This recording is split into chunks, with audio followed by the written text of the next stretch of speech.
மாசம் வந்தாச்சு, மாலையும் போட்டாச்சு, ஊரெல்லாம் பேச்சு ஐயப்பா.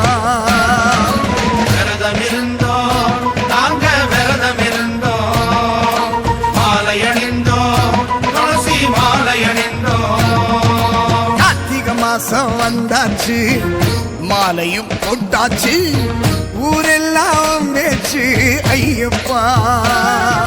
பம்பைய குளித்து பாவங்கள் கழித்து 18 படிகளை கடந்தோமே, எங்களின் வாழ்வில் மங்களம் சேர்க்க அந்தளம் நாடி வந்தோமே. துளசி மாலை அணியும் வேளை எங்கள் நினைவே காத்தமலை, துளசி மாலை அணியும் வேளை எங்கள் நினைவே காத்தமலை. சரணம் சரணமே சரணம் ஐயப்பா, ஐயப்பா சரணம் சரணம்.